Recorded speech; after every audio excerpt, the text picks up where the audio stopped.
Hello everyone, Verma जी classes में आप लोग का स्वागत है। अगर आप वीडियो पर नए हैं तो चैनल को सब्सक्राइब कर दीजिए, क्योंकि आप इस वीडियो से 10 नंबर लेकर जाने वाले हैं। ठीक है, ये हर बार बोर्ड एग्जाम में पूछे जाने वाले मैंने क्वेश्चन लेकर आया है, और इस वीडियो में मैं आप लोग का हिंदी व्याकरण का जो पूरा जितना भी है व्याकरण वह सभी खत्म कर दूंगा। ठीक है, और सबसे आसान ट्रिक से, क्या ट्रिक से, सिर्फ ट्रिक से खत्म करूंगा। ठीक है, तो वीडियो के लास्ट तक बने रहिए। तो चलिए स्टार्ट करते हैं। तो देखिए हिंदी व्याकरण का, तो फर्स्ट देखते हैं रस। रस से क्या सवाल पूछता है, तो देखिए करुण रस पूछता है कि करुण रस का जो अस्थाई भाव होता है वह क्या होता है, शोक होता है। ठीक है, और पूछता है कि हास्य रस का अस्थाई भाव क्या होता है, तो हास होता है। ठीक है, निर्वध जो अस्थाई भाव होता है वह क्या होता है, शांत रस होता है। ठीक है, आप लोग को इस तीनों में से एक ना एक 2025 में देखने को मिलेगा। ठीक है, यह 100% गारंटी है। ठीक है, तो चलिए अगले देख लेते हैं। रस के अंग, रस के कितने अंग होते हैं, तो 4 अंग होते हैं। ठीक है, रस के कितने अंग होते हैं, तो 4 अंग होते हैं। ठीक है, ये दिमाग में फिट कर लीजिए। ठीक है, अगर ये आप लोग को चारों चीज याद है तो इसमें से कोई ना कोई एक पूछ सकता है। तो चलिए अगला देख लेते हैं, अलंकार। अलंकार देखिए, क्या अलंकार, अब देखिए हम लोग के जो सिलेबस है ना उसमें 3 अलंकार हम लोग को पढ़ना है। फर्स्ट पढ़ना है उपमा अलंकार, उत्प्रेक्षा अलंकार, और एक है रूपक अलंकार। ठीक है, तो चलेंगे हम इसके ट्रिक से, सिर्फ ये देखेंगे, यानी उपमा अलंकार। ठीक है, इसको पहचानने का ट्रिक क्या है, सर आप ट्रिक सिर्फ बता दीजिए। देखिए ट्रिक ट्रिक क्या है, जिस वाक्य के बीच में समान क्या आ जाए, समान आ जाए, वाक्य के बीच में आ जाए, ध्यान से सुनिए, जिस वाक्य के बीच में समान आ जाए, सरिस आ जाए, से आ जाए, की तरह आ जाए और सी आ जाए, वहां पर लगा दीजिएगा आंख बंद करके उपमा अलंकार। ठीक है, तो देख लीजिए एग्जाम्पल ही आप समझ जाइए। देखिए करी कर, सरिस सुबग भुजन भुजंड। ठीक है, तो देखिए इसमें क्या आया है, सरिस आया है। क्या आया है, सरिस आया है। ठीक है, अगला पॉइंट, अगला उदाहरण है, देखिए पीपर पात सरिस मंडोला। देखिए इसमें भी क्या है, सरिस है। सरिस है तो कौन सा अलंकार हो जाएगा, उपमा अलंकार हो जाएगा। ठीक है, अब अगला देख लीजिए, हरिपद कोमल कमल से। देखिए यहाँ से आया है, क्या आया है, से आया है, तो यहाँ पर क्या हो जाएगा, आप मार दीजिए आंख बंद करके उपमा अलंकार। ठीक है, मुझे आशा है कि आप लोग को यह समझ में आ गया होगा। तो चलिए अगला देख लेते हैं, उत्प्रेक्षा अलंकार। तो देखिए उत्प्रेक्षा अलंकार, इसकी ट्रिक क्या है, बस हम लोग ट्रिक देखेंगे। ठीक है, जब पंक्तियों में क्या हो, मनु आ जाए, मानो आ जाए, या जनु आ जाए, जानो आ जाए, या जनहू आ जाए। ठीक है, यहाँ पे लीजिए एक मनहू, क्या मनहू आ जाए। ठीक है, वहां पर कौन सा अलंकार होता है, तो उत्प्रेक्षा अलंकार होता है। ठीक है, तो उदाहरण से हम लोग समझते हैं।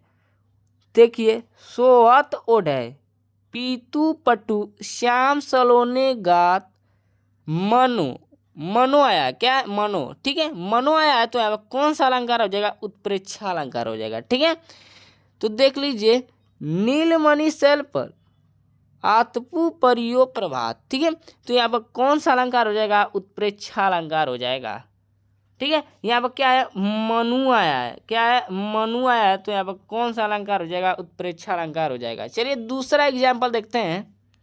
चलिए दूसरा एग्जाम्पल देखते हैं। ठीक है, यानी अगला जो अलंकार है उसके बारे में देखते हैं। ठीक है, देख लीजिए अगला है रूपक अलंकार। रूपक अलंकार, ठीक है, रूपक अलंकार देख लीजिए, इसका ट्रिक क्या है।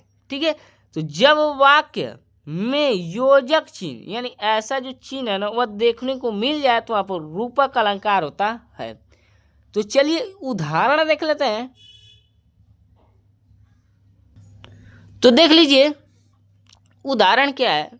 तो चरण कमल बंदो हरिराय, यानी देखिए यहाँ पर योजक चिन्ह आया है, योजक चिन्ह। तो यहाँ पर कौन सा अलंकार हो जाएगा, रूपक अलंकार हो जाएगा। ठीक है, देखिए आसुवन जल सींची, देखिए यहाँ पर क्या है, योजक चिन्ह है, यानी योजक चिन्ह है। तो यहाँ पर कौन सा अलंकार हो जाएगा, रूपक अलंकार हो जाएगा। ठीक है, तो रूपक अलंकार से आप लोग को एक ना एक जो क्वेश्चन है वो देखने को मिलेगा। ठीक है, तो चलिए अगला पॉइंट देख लेते हैं, छंद।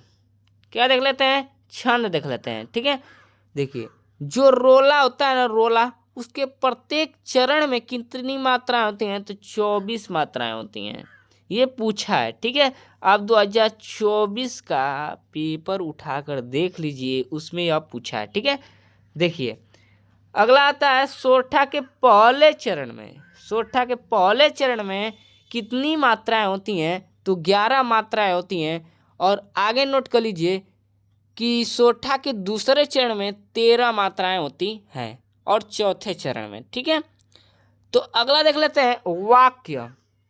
क्या देख लेते हैं, वाक्य। देखिए हर बार पूछा है, इसमें से भी आपको एक देखने को मिलेगा क्वेश्चन, और इसमें से भी आप लोग को एक क्वेश्चन देखने को ही मिलेगा। ठीक है, तो देख लीजिए रचना के आधार पर जो वाक्य के कितने भेद होते हैं, तो 3 भेद होते हैं। इन सभी को हम ट्रिक से समझेंगे। ठीक है, और ये भी पूछाता ही है। ठीक है, तो देख लीजिए, देख लीजिए अब पूछेगा कि अर्थ के आधार पर वाक्य के कितने भेद होते हैं, तो 8 भेद होते हैं। ठीक है, अब पूछेगा कि वाक्य के कितने तत्व होते हैं, तो 4 तत्व होते हैं। ये हर बार पूछा है। ठीक है, आप 2024 का पेपर ले लीजिए, 2019 का पेपर लीजिए, या 2023 का ले लीजिए। ठीक है, उसमें पूछा ही पूछा है। ठीक है, तो रचना के आधार पर वाक्य के भेद देख लेते हैं हम लोग। तो देखिए फर्स्ट है संयुक्त वाक्य, सरल वाक्य और मिश्र वाक्य। ये 3 वाक्य के भेद होते हैं और इनसे ही सवाल पूछता है। ठीक है, इससे ही क्वेश्चन आता है। तो चलिए देख लेते हैं, इसको हम ट्रिक से बस समझेंगे। ठीक है, तो देख लिया, अगला हेडिंग डालिए आप, संयुक्त वाक्य। तो देखिए संयुक्त वाक्य, इसका ट्रिक क्या है, ट्रिक क्या है, जब वाक्य के बीच में, ध्यान से सुनिए, जब वाक्य है उसके बीच में बोल रहा हूँ, ठीक है, और आ जाए, और एवं आ जाए, परंतु आ जाए, लेकिन आ जाए, किंतु आ जाए, या नहीं आ जाए, वहाँ पर मार दीजिएगा, संयुक्त वाक्य आप लोग का सही हो जाएगा। ठीक है, तो चलिए एग्जाम्पल से आप लोग को समझाता हूँ। देखिए एग्जाम्पल फर्स्ट है, वह सुबह गया और शाम को लौट आया। ठीक है, तो देखिए बीच में क्या आया, और आया है, क्या आया है, और आया है, तो वहाँ पर कौन सा वाक्य हो जाएगा, संयुक्त वाक्य हो गया। ठीक है, तो अगला देख लीजिए, उसने बहुत परिश्रम किया किंतु सफलता नहीं मिली। तो देखिए यहाँ पर क्या आया है, देखिए आप लोग को दिखाता हूँ। देखिए यहाँ पर क्या आया है, किंतु आया है, किंतु। ठीक है, तो यहाँ पर कौन सा वाक्य हो जाएगा, तो संयुक्त वाक्य हो जाएगा। ठीक है, यानी कि जो संयुक्त वाक्य है ना, इसमें देखिए वाक्य में के जो बीच है, और आ जाए, एवं आ जाए, परंतु आ जाए, लेकिन आ जाए, किंतु आ जाए, या नहीं आ जाए, तो अब मार दीजिएगा, संयुक्त वाक्य आप लोग का सही हो जाएगा। ठीक है, कोई भी आप लोग का एक भी नंबर काटेगा नहीं। तो चलिए आगे देख लेते हैं हम लोग। तो देखिए मिश्र वाक्य, मिश्र वाक्य। ठीक है, इससे भी हर बार क्वेश्चन पूछता ही पूछता है। ठीक है, जब वाक्य के बीच में, ध्यान से सुनिए, जब वाक्य के बीच में की आ जाए, जैसा आ जाए, वैसा आ जाए, क्योंकि आ जाए, जो आ जाए, जहाँ आ जाए, वहाँ आ जाए, जिधर आ जाए, इधर आ जाए, उतना आ जाए, या जितना आ जाए, वहाँ पर मार दीजिएगा, मिश्र वाक्य आप लोग का सही हो जाएगा। ठीक है, तो एग्जाम्पल से आप लोग को समझाता हूँ। देखिए मेरा दृढ़ विश्वास है कि, देखिए वाक्य के बीच में क्या आया, की आया है, क्या आया है, की आया है, तो आप कौन सा वाक्य होगा, मिश्र वाक्य हो जाएगा, मिश्र वाक्य होगा। ठीक है, देखिए अगला देख लीजिए, सफल वही होता है जो परिश्रम करता है। ठीक है, तो देखिए वाक्य के बीच में जो आया है, क्या है, जो। ठीक है, देखिए यहाँ पर जो है ना, यानी वाक्य के क्या बोला हूँ, जो आ जाए, जहाँ आ जाए, वहाँ आ जाए, या इधर आ जाए, वहाँ पर क्या होगा, मिश्र वाक्य हो जाएगा। ठीक है, मुझे आशा है कि आप लोगों को समझ में आ गया होगा। तो चलिए अगला देख लेते हैं, सरल वाक्य को कैसे पहचानेंगे। तो देखिए सरल वाक्य, इसका ट्रिक क्या है, जब वाक्य में, ध्यान सुनिए, एक कर्ता हो और एक ही कर्म हो, वहाँ पर क्या हो जाएगा, सरल वाक्य। यानी आपने सिंपल सेंटेंस देखा है ना, सिंपल सेंटेंस वही क्या, सरल वाक्य है। ठीक है, जैसे एग्जाम्पल से आप लोग को समझाता है, जैसे उदाहरण क्या है, जैसे राधा नाचती है, तो जो राधा है इसमें जो यह वाक्य है, ठीक है, इसमें कितने कर्ता है, एक ही करता है, क्योंकि नाचने का काम जो है केवल राधा ही कर रही है। ठीक है, और एक ही काम कर रही है। ठीक है, क्या करे, एक ही काम करे, बस नाचने का काम कर रही है। ठीक है, अगला देख लीजिए, एग्जाम्पल है, मोहन हंसकर बोला। ठीक है, तो मोहन जो है इस वाक्य में एक ही करता है। ठीक है, क्या एक ही करता है। अब देखिए, और इसमें जो कर्म है, क्या कर्म करना है, बोलने का कर्म कर रहा है। ठीक है, यानी बोलने का काम कर रहा है, वो भी क्या, हंस कर। ठीक है, तो आपको कौन सा वाक्य हो जाएगा, सरल वाक्य। ठीक है, तो अगला देख लीजिए, हम लोग वाच्य देख लेते हैं। वाच्य देख लीजिए, वाच्य। ठीक है, वाच्य कितने प्रकार के होते हैं, 3 प्रकार के होते हैं। आप लोग का 1 नंबर यहीं से फिक्स हो गया। ठीक है, देख लीजिए, ये 3 प्रकार के होते हैं। कौन कौन से, कृतवाच्य होता है, एक होता है कर्मवाच्य होता है, एक होता है भाववाच्य। ठीक है, तो इसको पहचानने का ट्रिक आप लोग को बताता हूँ। देखिए ये ट्रिक, जहाँ पर कर्ता की प्रधानता होती है, ठीक है, यहाँ पर कर्ता की प्रधानता होती है, वहाँ पर कृतवाच्य होता है। ठीक है, अब पूछता है कि कृतवाच्य में किसकी प्रधानता होती है, तो कर्ता की प्रधानता होती है। ठीक है, अब इसको कैसे पहचानेंगे सर। ठीक है, तो देखिए कैसे पहचानेंगे। देखिए, सोहन केला खाता है, तो सोहन जो क्या है, इसमें कर्ता है, क्या करता है। ठीक है, जैसे में विजय पुस्तक पढ़ता है, विजय क्या करता है, पुस्तक पढ़ता है, खाली एक ही काम कर रहा है, पुस्तक पढ़ने का काम कर रहा है, न कि वह मोबाइल देख रहा है। ठीक है, तो अब कौन सा वाक्य हो जाएगा, कृतवाच्य हो जाएगा। ठीक है, अगला आता है कर्मवाच्य। देख लीजिए कर्मवाच्य से क्या पूछता है। ठीक है, देखिए कर्मवाच्य से क्या पूछता है। देखिए कर्मवाच्य, क्या कर्मवाच्य, ट्रिक क्या है, देख लेते हैं। जब वाक्य में क्या आ जाए, द्वारा आ जाए, क्या आ जाए, द्वारा, इसको याद कर लीजिए, द्वारा आ जाए, वाक्य के बीच में द्वारा आ जाए, वहाँ पर मार दीजिएगा कर्मवाच्य, आप लोग का सही हो जाएगा। ठीक है, या किसी के द्वारा कर्म किया गया है। ठीक है, या जब वाक्य के जो अंत में गई आ जाए, गई, तो आप कौन सा वाक्य होगा, वाच्य होगा, कर्मवाच्य। ठीक है, तो एग्जाम्पल से हम इसको समझने का प्रयास करते हैं। अब एग्जाम्पल क्या देख लीजिए, कवियों द्वारा, देखिए कविताएं लिखी गई, तो देखिए जो वाक्य है इसके बीच में क्या आया है, द्वारा आया है, क्या आया है, द्वारा। ठीक है, तो यहाँ पर कौन सा वाच्य हो जाएगा, कर्मवाच्य हो जाएगा। ठीक है, क्या हो जाएगा, कर्मवाच्य। अगला देख लीजिए, वर्षा से पुस्तक पढ़ी गई, देखिए वाक्य के अंत में क्या है, गई है, इसमें द्वारा नहीं आता, लेकिन वाक्य के अंत में क्या है, गई है, तो यहाँ पर कौन सा वाच्य हो जाएगा, तो आप आंख बंद करके लगा दीजिएगा, कर्मवाच्य। ठीक है, अब भाववाच्य को पहचानने का क्या ट्रिक है, भाववाच्य को पहचानने का क्या ट्रिक है, देख लेते हैं। जब वाक्य के बीच में क्या आ जाए, नहीं आ जाए, नहीं, ठीक है, वहाँ पर कौन सा वाच्य होगा, भाववाच्य। ठीक है, अब पूछता है यहाँ पर सवाल देख लीजिए, भाववाच्य में किसकी प्रधानता होती है, तो भाव की प्रधानता होती है। ठीक है, किसकी प्रधानता होती है, भाव की प्रधानता होती है। ठीक है, इसको कवर कर लीजिए।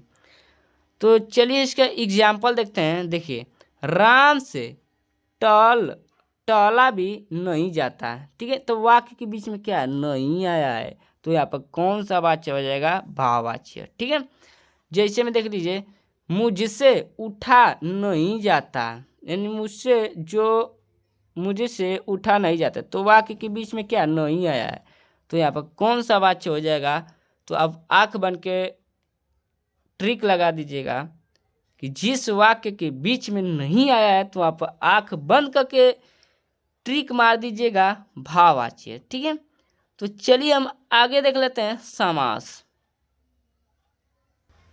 देखिए समास कितने होते हैं, 6 होते हैं, लेकिन हम लोग के सिलेबस में हम लोग को सिर्फ 4 ही पढ़ना है। कौन कौन से? द्वंद्व समास, द्विगु समास, कर्मधारय समास और बहुव्रीहि समास, यानी 4 समास हम लोग को पढ़ना है अपने सिलेबस में, और इनसे ही क्वेश्चन पूछता है। ठीक है, तो देखते हैं द्वंद्व समास को पहचानने का क्या ट्रिक है।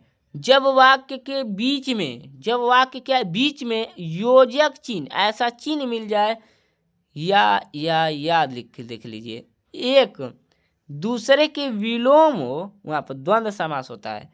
तो एग्जाम्पल थोड़ा देकर समझा दीजिए। तो देखिए एग्जाम्पल, जैसे में देखिए माता और पिता, तो यहाँ पर योजक चिन्ह लगा है। ठीक है, अब देखिए ये ट्रिक तो ये फॉलो कर ही रहा है। ठीक है, तो देखेंगे कि जो माता का विलोम क्या होता है, पिता होता है, तो विलोम शब्द भी जो इस पर फॉलो कर रहा है। ठीक है, तो यहाँ पर कौन सा समास हो जाएगा, तो द्वंद्व समास हो जाएगा। ठीक है, जैसे में राम का विलोम होता है क्या, कृष्णा, छोटा का विलोम क्या होता है, बड़ा, दिन का क्या विलोम होता है, रात होता है। ठीक है, अब देखिए मैं आप लोग से एक क्वेश्चन पूछ रहा हूँ, कमेंट में कीजिए। देखिए इसमें कौन सा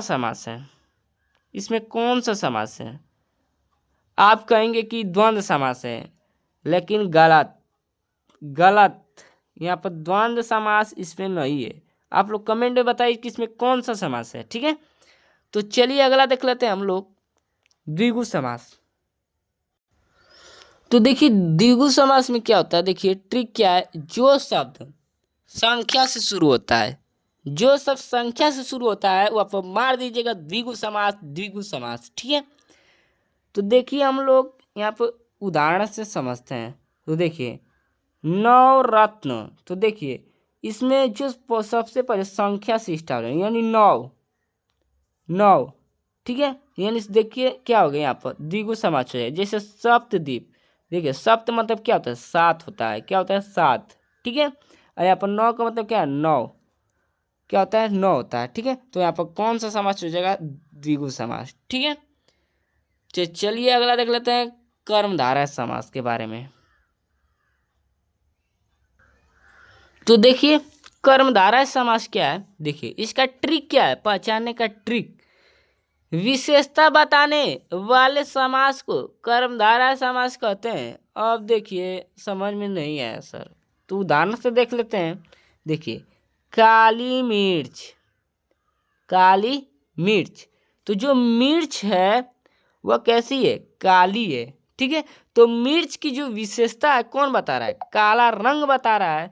तो यहाँ पर कौन सा समास हो जाएगा बेटा, कर्मधारय समास हो जाएगा।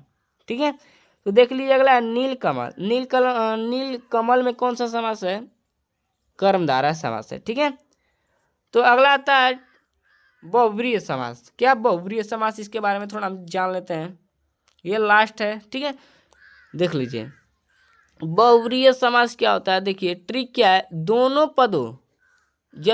पदों के माध्यम से जब हमें तीसरे की याद आए तो आपको कौन सा समास हो जाता है, बहुव्रीहि समास। जैसे में देख लीजिए उदाहरण क्या है, देखिए दशानन। ठीक है, तो आपके दशानन आप बोलेंगे तो आपके दिमाग में किसी को याद करेंगे। ठीक है, तो कौन याद आ रहा है, रावण को ही तो दशानन कहते हैं, न कि